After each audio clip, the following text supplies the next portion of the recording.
વાસી સાથે વાત કરી છે અને બનાસવાસી એવો યુવાન છે કે એમને એક સંગઠનની સાથે કામ કરી રહ્યા છે. AKPS નામનું આ સંગઠન અને થરાદ તાલુકાના વતની છે, દીપડા ગામના વતની છે રમેશભાઈ વજાભાઈ પટેલ. અને ખૂબ સરસ એવું એમનું આ સંગઠન છે.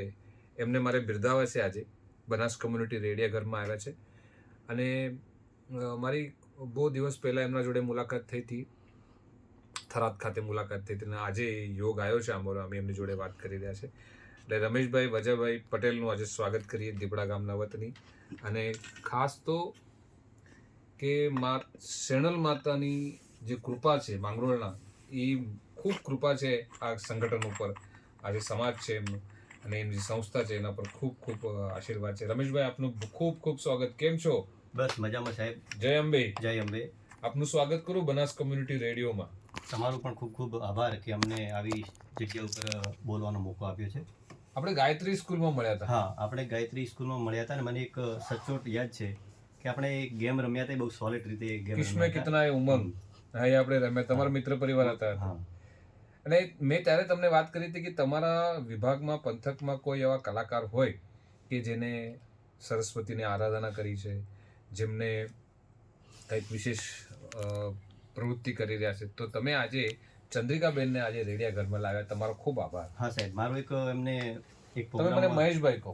હા સાહેબ, ઓકે મહેશભાઈ. હા હા મહેશભાઈ, મારે એક પ્રોગ્રામમાં જવાનું થયું હતું ને એક જગ્યાએ મને સ્ટેજ પર બોલવાનો મોકો મળ્યો હતો અને બેનનો જ પ્રોગ્રામ હતો ને એ દિવસે મારે એલોસમેન્ટ મેં કર્યું હતું. મેં કીધું તમને હું બનાસ કોમ્યુનિટી રેડિયોમાં લઈ જઈશ અને મારા ખાસ મિત્ર અને આપણા પરિવાર જેવા મહેશભાઈ સાથે મુલાકાત કરશું અને ભજન પણ આપણે ગાશું. અને આજે મેં એ વસ્તુ જે વાયદો હતો એ આજે પૂરો કર્યો. વાહ વાહ વાહ, શું વાત છે. મને AKPS જે આપણી સંસ્થા છે એના વિશે થોડી માહિતી આપો. સાહેબ, એક મહેશભાઈ, એક આ AKPS સંગઠન છે, એક સામાજિક સંગઠન છે અને બહુ અલગ ટાઈપનું કાર્ય કરે છે કે મારા વિસ્તારની અંદર એક્સિડન્ટ જેવા પ્રેગ્નન્સી ટાઈમમાં પણ જે બ્લડની જરૂર પડે છે તો એ ટાઈમમાં અમે બ્લડ પૂરું પાડીએ છીએ. સાથે સાથે સમાજની અંદર કોઈક જગ્યાએ ધાર્મિક પ્રસંગની અંદર જ્યારે રસોડાની અંદર જવાબદારી આવે અને પીરસવાનું કામ બહુ હોય તો એ પણ અમે યુવાનો દ્વારા કરીએ છીએ.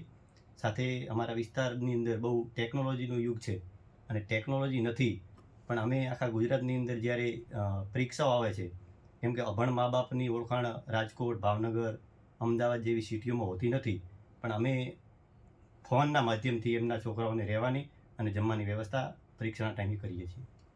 રમેશભાઈ, સાધારણ સભામાં આપણા ડેરીના આપણા ચેરમેન શંકરભાઈ સાહેબે એક આહવાન કર્યું હતું કે યુવાનો આગળ આવો, સહકારી ક્ષેત્રના માધ્યમથી કોઈક વિશેષ કામ કરો. તમે કદાચ એની વિશેષતા ધ્યાનમાં લીધી હશે, તો એવું કંઈક કલ્પના યુવાનોની તમારા મગજમાં છે કે આપણે સહકારી ક્ષેત્રને લઈને કંઈક એવું વિશેષ કામ કરીને બતાવીએ? હા મહેશભાઈ, હમણાં તાજેતરમાં જ ચૂંટણી હતી ને ચૂંટણી વખતે અમારા બહુ સારા નસીબ હતા કે માનનીય શંકરભાઈ ચૌધરી સાહેબ અમારા થરાદ વિસ્તારની અંદર ટિકિટ લઈને આવ્યા અને અમે યુવાનોનો બહુ જોશ હતો અને એક માહોલ યુવાનો એવો બનાવી અને સરસ રીતે સાહેબશ્રીને જીતાડી અને યુવાનોને જે અત્યારે માર્ગદર્શન મળી રહ્યું છે એ બહુ કલ્પના બહારનું છે અને આવનાર સમયની અંદર 2-3 વર્ષની અંદર આ યુવાનો ખૂબ આગળ વધશે એવી અમને આશા પણ છે. તમારા યુવાનો જે ટીમ છે તમારી AKPSના, તો થોડા મિત્રોનું નામ કહો. હા, અમારા ટીમના જે મેન મેમ્બર છે એમનું લાલજીભાઈ કિયાલના છે, વતની છે. મારા સાથી મિત્રો છે નવીનભાઈ ભડોદરના છે, કૈણાભાઈ આચવાના છે, લીંબાભાઈ છેક રતનગઢ બોર્ડર આવ્યું ત્યાંના છે અને બીજા ઘણા બધા મારા સાથી મિત્રો છે જે અમારા થરાદ તાલુકાની અંદર 300 જણની ટીમ છે. અનેક મિત્રો છે, એમના હું અત્યારે 300ના નામ લેવા જઈએ તો આપણી જોડે ટાઈમ. સાચી વાત છે. AKPS જે સંસ્થા છે આપણી, એનું ભવિષ્યનું પ્લાનિંગ શું છે?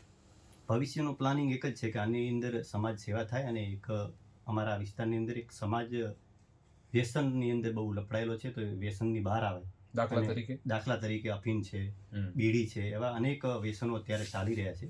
તો અમારા યુવાનો અને વ્યસનમાંથી બહાર આવે અને બેન અને ભાઈ ખૂબ શિક્ષણની અંદર આગળ વધે અને આ અમારો બનાસકાંઠા બહુ અંતરિયાળ વિસ્તાર છે, એ શિક્ષણની અંદર ગુજરાતની અંદર ટોપ આવે એવી અમારી આ સંગઠનની વિચારધારા છે.